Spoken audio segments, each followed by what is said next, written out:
Hello students.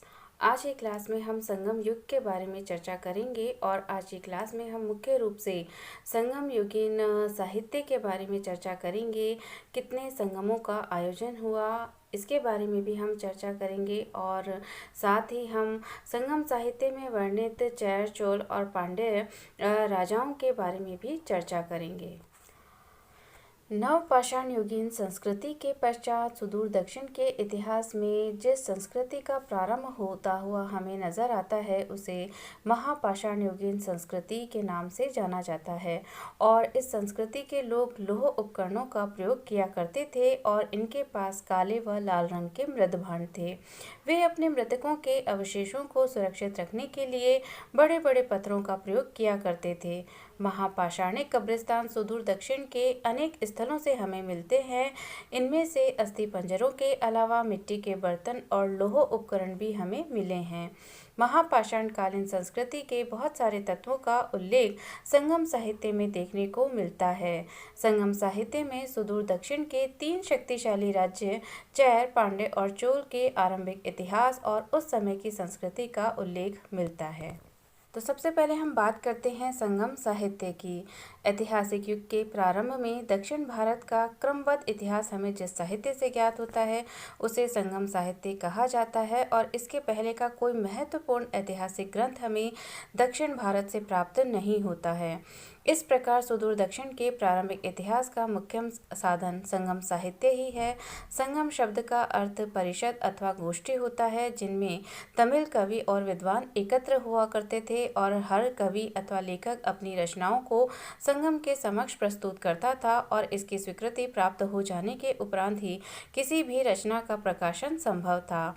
परंपरा के अनुसार अति प्राचीन समय में पांड्य राजाओं के संरक्षण में कुल 3 संगम आयोजित किए गए। इनमें संकलित साहित्य को ही संगम साहित्य की संज्ञा प्रदान की जाती है। सबसे पहले हम बात करते हैं प्रथम संगम की, जिसका आयोजन पांड्यों की प्राचीन राजधानी मदुरा, जो अब समुद्र में विलीन हो गई है, में हुआ था और इसकी अध्यक्षता अगस्त्य ऋषि द्वारा की गई। इन्हीं को दक्षिण में आर्य सभ्यता के प्रचार का श्रेय प्रदान किया जाता है। इस संगम में कुल 549 सदस्य सम्मिलित हुए। 4499 लेखकों ने इसमें अपनी रचनाएं प्रस्तुत करके उनके प्रकाशन की अनुमति प्राप्त की और यह संगम, जिसे पांड्य वंश के 89 राजाओं ने संरक्षण प्रदान किया था, 4400 वर्षों तक चला। इस संगम द्वारा संकलित महत्वपूर्ण ग्रंथ अकट्यम, परिपदल, मधुनारे तथा कलरी आविरे थे, लेकिन दुर्भाग्यवश इनमें से कोई भी संप्रति अब उपलब्ध नहीं है। बात की जाए द्वितीय संगम की तो इसका आयोजन कपाटपुरम या अलेवाई में किया गया। इसकी अध्यक्षता का श्रेय भी अगस्त्य ऋषि को ही दिया गया है। इसमें कुल 49 सदस्य सम्मिलित हुए और 59 पांड्य शासकों का इसे संरक्षण मिला।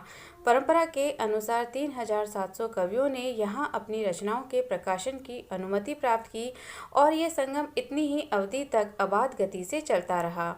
इस संगम द्वारा संकलित ग्रंथों में एकमात्र तोल्काप्पियम ही अवशिष्ट है और यह तमिल व्याकरण का ग्रंथ है, जिसकी रचना का श्रेय अगस्त्य ऋषि के शिष्य तोल्काप्पियर को दिया जाता है। ऐसी मान्यता है कि प्राचीन मथुरा के समान द्वितीय संगम का केंद्र कपाटपुरम भी समुद्र में विलीन हो गया और विद्वानों ने उपयुक्त दोनों की ऐतिहासिकता में संदेह व्यक्त किया है। तृतीय संगम के बारे में प्राय ये स्वीकार किया जाता है कि पांड्य राजाओं की राजधानी मदुरा में एक संगम आयोजित किया गया था, जो कि तीसरा संगम था। इसमें संकलित कविताएं आज भी हमें उपलब्ध हैं और इनकी संख्या 49 थी तथा इसने 449 कवियों को उनकी रचनाओं के प्रकाशन की अनुमति प्रदान की। यह संगम, जिसे 49 पांड्य राजाओं का संरक्षण मिला, 1850 वर्षों तक चलता रहा।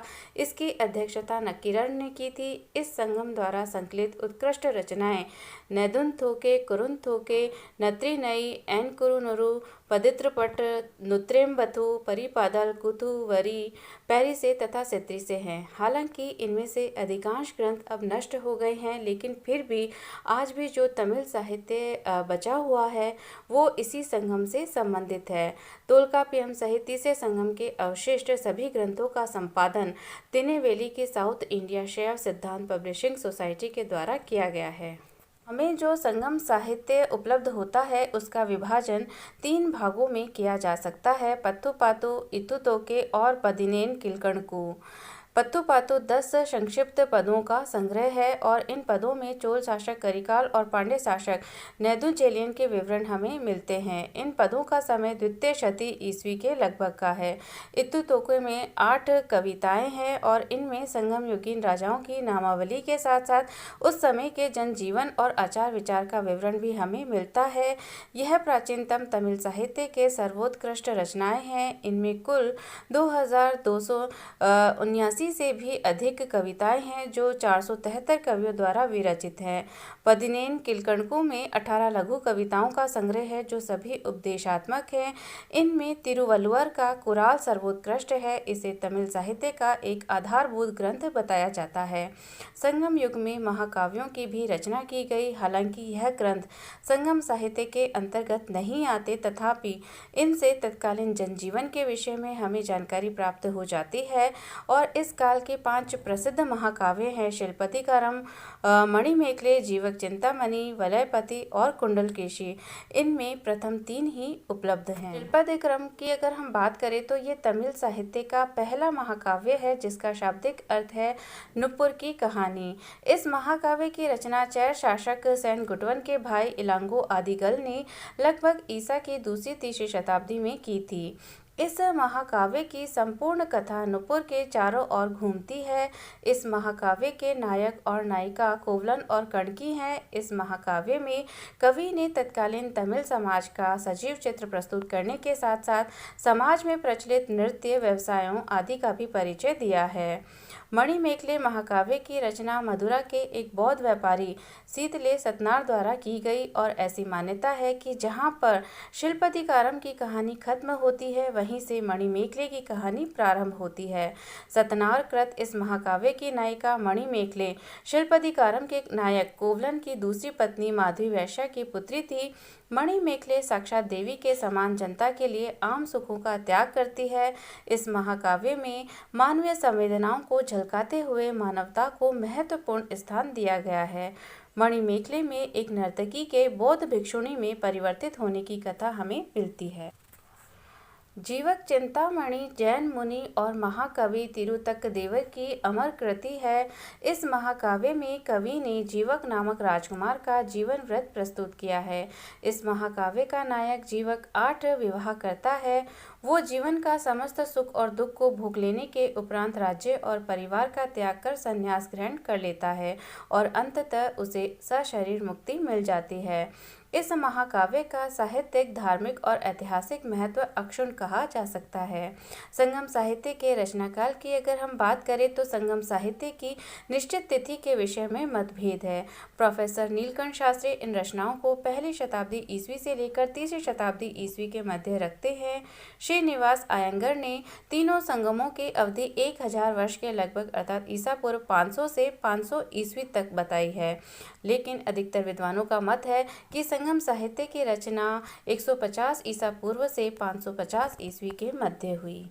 अब हम बात करते हैं संगमकालीन राजनीतिक इतिहास की। तो संगम साहित्य में तत्कालीन 3 राजवंशों चैर, चोल और पांड्य के विषय में हमें जानकारी मिलती है। सबसे पहले हम बात करते हैं चैर राजवंश की।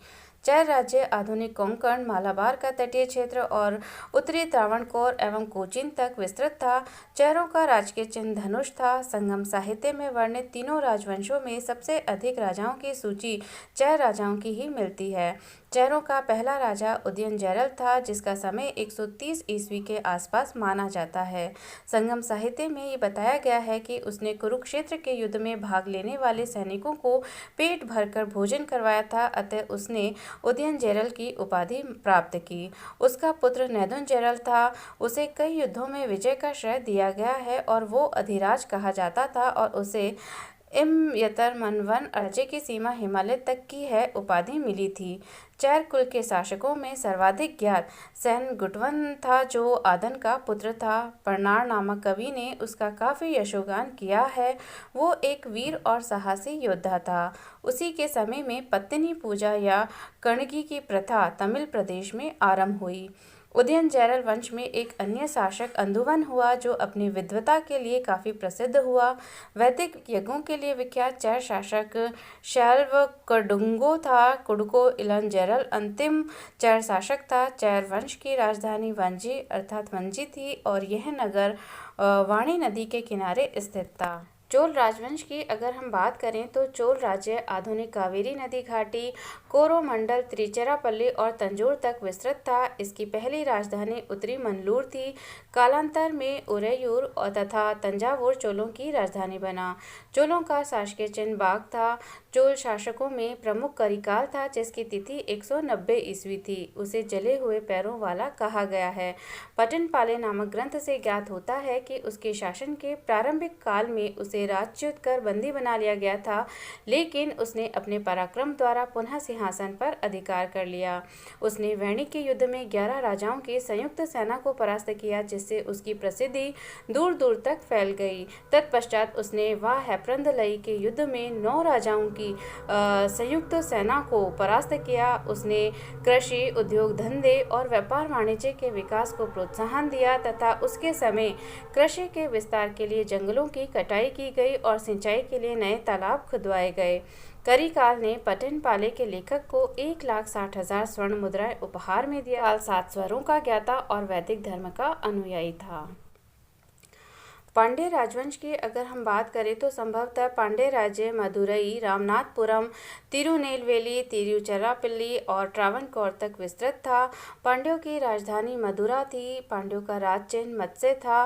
संगम साहित्य में वर्णित पांड्य राजाओं में पहला नाम नेडियोन का आता है। नेडियोन का जो शाब्दिक अर्थ है वो है लंबा आदमी।